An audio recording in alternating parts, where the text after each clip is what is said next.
Do'stlar, o'sha birinchi kuni boshlagan joyingga kelyapman.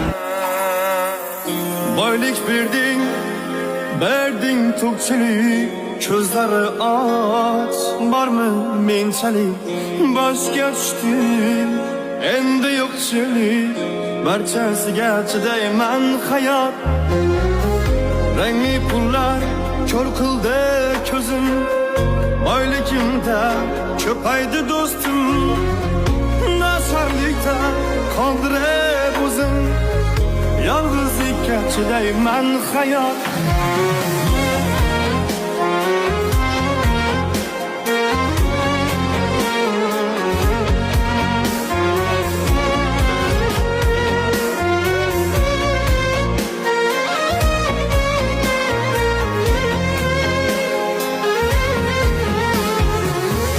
Yigit boshim ham bo'ldi ba'zan, topganlarim kam bo'ldi ba'zan, ko'zlarim ham nam bo'ldi ba'zan, azobingga chidayman hayot.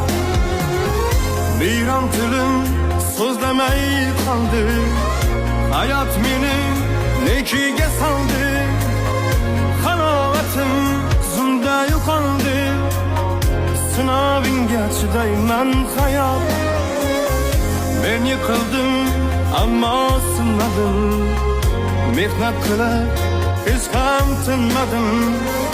Alloh bersin yigit omadim, hammasiga chidayman hayot.